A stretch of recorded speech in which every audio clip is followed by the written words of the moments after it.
that's a video you're going to want to add to your library, I'm sure. So we're going to throw in my San Jose for both for $10.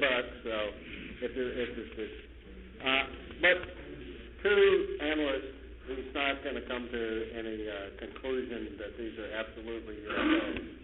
That would be incorrect. But there were so many sightings that evening, and of the ones that he was able to analyze, 80% of them correlated to the witness sighting report as being there. So we had quite a few more, but as I told you and William mentioned in the video, the data was practically unusable because of the form it was in.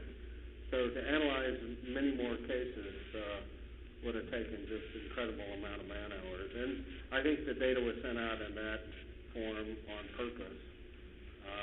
Maybe they're tired of us asking or whatever, but I did speak to a radar specialist there from the MOA, and he said that they see UFOs on their radar screens all the time, and they're not allowed to talk about it. So, I mean, he told me this off the record and so forth. So, well, anyway, I have a couple more remarks to conclude, but I'll give it back to you then. It is? Okay. One thing I do want to add is we have an investigator in the Signalville area. Her name is Teresa Turner. She was supposed to be here today. She hurt her back and sprained her muscle or something. But she's working on a preliminary report on what she's been working on for the last 6 or 7 months, and we'll put that in the newsletter. The next newsletter I have that. We can go on and on, but we're getting pretty close to get out of here. Well, actually, we have a little more time, but... yeah. What would y'all call it to be a smoking gun that alien life exists? An alien life exists? Yeah, that's what There's they're one right now landed right out here and came in and introduced himself. That's right. And then I want a DNA sample. All right, can I have everybody go to the reptilian agenda on YouTube? Well, I don't know. They may want to go to reptilian agenda on YouTube. All right, this YouTube. It's David, I-C-K-E, YouTube. Yeah. The Reptilian Agenda, Part 211, right? Go to that and listen to the black guy that's in Africa. They talked about the reptilians in Africa before the British came in, and then the white entities, right? The white entities. I have one, which I can show all of you. That's okay. Right here on this video. They won't let me do this, show you now. I'm going to try to let them show you next time. This is an accident. The guy talks about white, chalky body in a black robe. Right. This is an accident in Dallas on TV, Channel 5, late at night. The white entity is standing here on the side of the road. The car that got struck are not human bodies inside of this. I can show it. It's right here. If you don't TiVo things on TV, outside, when they show the weather and stuff, and accidents, and then stop and slow them down, you won't pick this up. This is on TV. You'll never get it back, because I know they messed up that night. It will show the white chalky entity, they're called whites, that was in this on the side of the road. So, reptilian agenda. Okay. You have anything else? Here's what we'll talk a few minutes about. You notice our map back here? What brought this on? We redistricted basically Texas.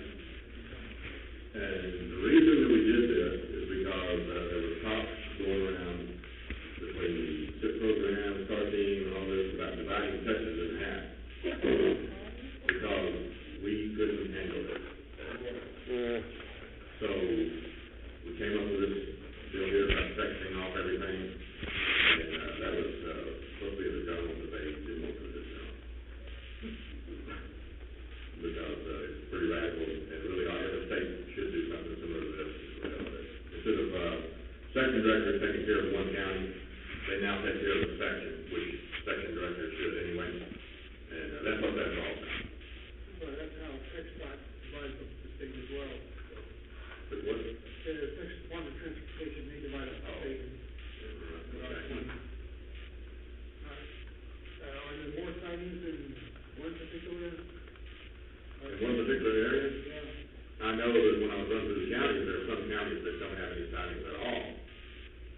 Probably, well, I don't know, want to give you a percentage, but there are some counties that don't have any.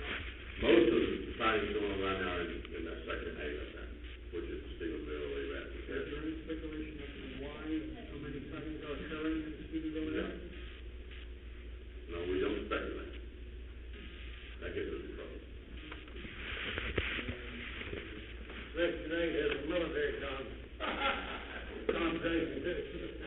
Richard didn't like that designation of section 8, I don't know that section 8 now. Yes, sir. There is a military plane that is being manufactured in the Dallas-Fort Worth area called the X-37. And if you're looking up at night, you might get a chance to see it. It looks like a meteorite coming in. And then it'll turn on the light and go ahead and go into Dallas land. That's interesting. This is the Dallas where? I saw it the other night, on Sunday night, about 10:50. Is that the Where's it landed, no? I don't know.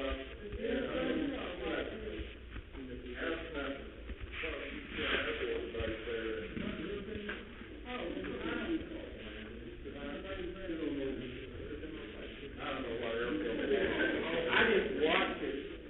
I was out in Boston, and I just watched it come over. I thought I was watching a meteorite. Instead of burned up, instead of being burning up, a red light come on. And then this thing looked like it was like maybe an airplane that's 500 feet a mile from me. And of course you can't tell when you're looking at the sky. You don't have anything to reference. But it had a red light that came on, and there was just one light on it. It wasn't like an airplane that had many lights. What direction? It was coming in. It came in directly overhead. I was facing toward Dallas, which would have been to the west and to the northwest. And it came in northwest, and I followed it for about 5 minutes as it went toward Dallas, and it turned a little bit toward the north as it approached Dallas, and then it just started to go down. Isn't that the vector that space shuttle comes in? Northwest, coming out northwest, coming in?